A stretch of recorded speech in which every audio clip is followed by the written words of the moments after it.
खुलुमबाय लोगोफोर, गोजोन फुंबिलि बयनिसिमबो। नोंथांमोनखौ एनबि ब्रह्म चेनेलाव बयखौबो फिन खेबसेबाव बरायनाय बावहरग्रोनाय जाबाय।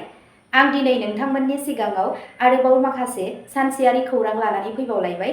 आसा खालामो नोंथांमोनहा खौरांखौ खोनासंनानै मोजां मोनगोन। दिनैनि गिबि खौराङावनो दङ इन्डिग'नि फ्लाइट 6E231 आ बेंगालुरुआव ओंखारनायनि सिगां बमानि हुमखि होनाय खौरां मोन्दों। 26 आगस्ट 2022 आव केबिन क्रू मेम्बारफोरा बिरखंनि सिङाव आखाइजों लिरनाय गांसे बिलाइ मोननायनि उनाव लखनऊनिफ्राय बेंगलुरुसिम दावबायारिफोरखौ लानानै थांनाय इन्डिग'नि बिरखंआ बमा बेरफ्रुनायनि हुमखि मोन्दों। बिरखंआ गावनि थांखिसिम सौहैनाय लोगो लोगो बिरखंनि मावथि सोद्रोमाफोरा बिरखं गाथोननि रैखाथि एजेन्सिफोरखौ खौरां हरो। इन्डिग'नि फ्लाइट 6E231 आ फुंनि 9:40 रिंगासोआव बेंगलुरुनि केम्पेगौडा इन्टारनेशनेल बिरखं गाथोनाव रैखाथियै सौहैदों। रैखाथि हान्जा, बमा होबथाग्रा इउनिटफोर आरो स्निफार डग स्क्वाडफोरा थाबैनो बे बिरखंखौ आलादा खालामनानै गोनांथार रैखाथि नेमखान्थिफोरखौ मावफुंनो हायो।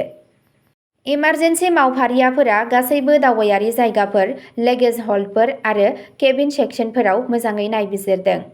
बिरखं गाथोननि बिबानगिरिफोरा रोखा खालामो दि हान्जाफोरा जेबो बेरफ्रुग्रा मुवा एबा सन्देहगोनां मुवाफोर मोनाखै, जायनि थाखाय रैखाथि एजेन्सिफोरा बिरखंखौ सरासनस्रा सिबिथायनि थाखाय लांदां खालामनो खाबु मोनो। नैथि खौराङाव दङ नेपालाव हरखाब दैबानाजों सा 16 सुबुंनि जिउ खहा, सा 105 भारतारिफोरा गोमाना दं।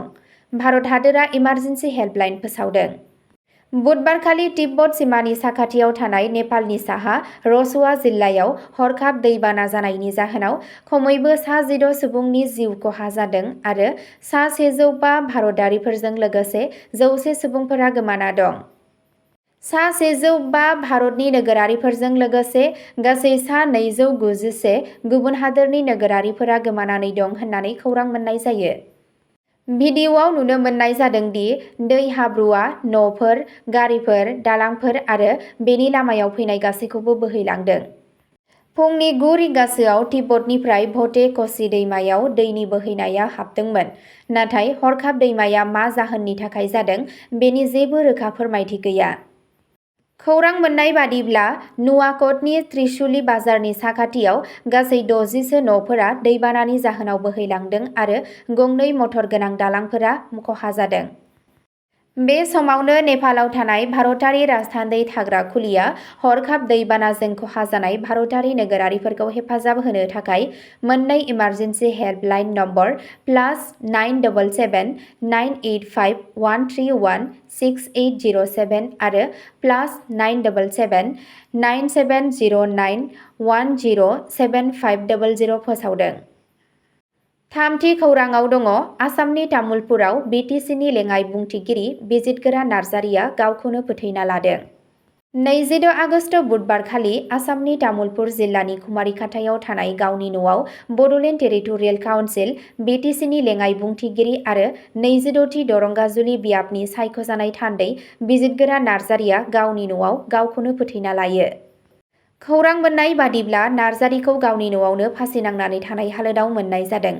बिथांनि थैनायनि सायाव थानाय जाथायफोरा दासिमबो रोखा जायाखै आरो अजद होनाय गावखौ फोथैना लानायनि जाहोनखौ दासिमबो मिथिनो मोननाय जायाखै। बे ओनसोलनि सासे गागि भारतीय जनता पार्टी (बिजेपि)नि दैदेनगिरि नार्जारिया फारियै खेबब्रै खेबनि थाखाय काउन्सिल लेजिस्लेटिभ एसेम्बलि (एमसिएलए) नि सोद्रोमा महरै दरंगाजुलि बियाबनि जानानै खामानि मावबोदोंमोन। बिथांनि रुंसारि जानायाव बड'लेण्ड टेरिटरियेल ओनसोलाव राजखान्थियारि दैदेनगिरि आरो मददगिरिफोरनि गेजेराव दुखु सोमजिहोदों।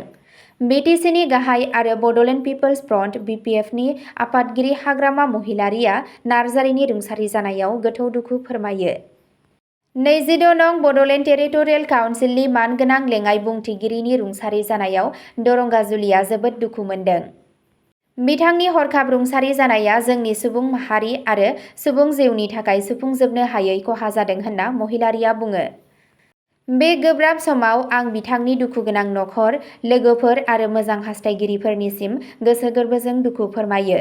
रुंसारि जानाय आत्माया अराय गोजोननि थाखाय गोजोनथों आरो इसोरआ बिथांनि नखरखौ बे गोथौ खहाखौ सहायनो हानाय गोहो होथों होनना महिलारी बिथाङा बुंबावो। ब्रैथि खौराङाव दङ आसाम एसटिएफआ हाइलाकान्दियाव पाकिस्तान उदखारि नेटवर्कजों सोमोन्दो थानाय ब्रैथि दायनिगिरिखौ खायो।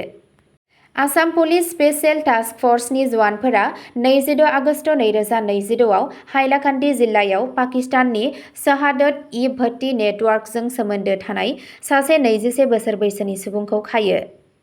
जायगानि पुलिसजों जथाय अपारेशनाव बे मामलायाव गासै हमजानाय सुबुंनि अनजिमाया 4 जाबाय। मावख'गिरिफोरा हाइलाकान्दि रामनाथपुर ओनसोलाव नोजोर होनानै सिग्रोमनाय समाव फजल इस्लाम बरभुया मुंनि दायनिगिरिखौ हमनो हायो। रैखाथि हान्जाफोरा अपारेशननि समाव सन्देह गोनां सुबुंनिफ्राय सन्देह गोनां फोरमानलाइफोर आरो दाय गोनां मुवाफोर बोखांनो हायो। नायबिजिरगिरिफोरा होबथाजानाय आफादजों बरभुयानि थोंजों सोमोन्दो दं बेखौ फोरमान खालामनो थाखाय जब्द खालामनाय मुवाफोरखौ फरेन्सिक आनजादनि थाखाय दैथायहरो। बे गोदानसिन हमजानायनि उनाव पुलिसआ सिगांनि समाव धुबरी, चिरां आरो बरपेटा जिल्लायाव 3 सुबुंखौ हमदोंमोन। हमजानाय सुबुंफोरा आसामनि सिङाव मोनसे गिदिर नेटवर्कनि बाहागो महरै खामानि मावदोंना मावाखै बेनि सायाव एसटिएफनि हान्जाया नायबिजिरगासिनो दं। स्पेशेल टास्क फर्सनि हान्जाफोरा आयेन बेरेखा नेटवर्कनि खामानिफोरखौ फोजोबनो थाखाय गोबां जिल्लाफोराव गोख्रों उदखारि बेरेखा अपारेशन खालामगासिनो दं। पुलिस बिबानगिरिफोरा जाथायनि सायाव आरोबाव नायबिजिरनाया सोलिगासिनो दं होनना रोखा खालामो। बाथि खौराङाव दङ गासै आसामाव मोनथाम लामा खैफोदाव 2 जिउ खहा, गोबां दुखु मोन्दों। थांनाय 12 घन्टायाव गासै आसामाव खमैबो मोनथाम लामा खैफोदफोराव 2 सुबुंफोर जिउ खहा जादों आरो गुवाहाटी मुलुगसोलोंसालिनि दावबायनो फैनाय फरायसाफोरजों लोगोसे गोबां गुबुन सुबुंफोरा जखम जायो। कार्बि आंलं जिल्लानि मानजायाव गंसे गोख्रै खारबाय थानाय डाम्पार ट्राकआ लामानि उल्था फारसेनिफ्राय खारनानै गंसे अट' रिक्साजों सौग्रावनायाव 2 लाइमोना जायगायावनो जिउ गोमायो आरो गुबुन 4 सुबुंफोरा गोब्राबै जोखोम जायो। जिउ गोमानाय सुबुंखौ हावराघाटनि थागिरि सुरजित हरिजन आरो गियानलाल हरिजन होननानै सिनायथि मोननाय जादों। जोखोम जानाय 4 सुबुंफोर फारियै सजल दास, सपन दास, निपुन मजुमदार आरो कृष्णा देबनाथखौ हरखाब फाहामथाय होनो थाखाय देहा फाहामसालियाव लांनाय जायो। जाब्रबथायनि दान्दिसे उनावनो डाम्पारनि सालायगिरिया जाथायथिलिनिफ्राय खारलाङो। नैथि जाब्रबथायाव जामुगुरि हाटनि कसुमतलायाव गोख्रैथिजों खारनाय गंसे बलेर'आ फरायसाफोरखौ लानानै थांनाय गंसे गारियाव सौग्रावो। फरायसाफोरा आनजादनि थाखाय जिरायनो थाखाय सुटियानिफ्राय गुवाहाटी मुलुगसोलोंसालि फारसे थांगासिनो दंमोन। बे समावनो गोख्रै खारनाय गारिया बिथांमोननि गारिखौ सौग्रावो। बे सौग्रावनायाव गंनैबो गारिया गाज्रियै खहा जायो आरो गोबां फरायसाफोरा जोखोम जायो, जायखौ खाथिनि देहा फाहामसालियाव थिसननाय जायो। गुवाहाटीआव जानाय मोनसे गुबुन जाथायाव गोदानै लुफुंजानाय कुमार भास्कर बर्मा दालांनि साखाथियाव 30 टन गम लानानै थांनाय गंसे ट्राकआ बेलथायलाङो। गारिया गाहाय लामायाव जाब्रबथाय जायो, जायनि जाहोनाव गोबां गिलिर गमनि बराफोरखौ लामायाव गारना होयो। गारि सालायगिरिया एसेब्लाबो बारग'नो हायो आरो जाब्रबथायाव जेबो जखम जायाजासे बासायनो हायो। अब्ला दिनैनि खौरां फरायथिनाया बेखिनियावनो जोबबाय। एसेनोसै, गोजोन्थों।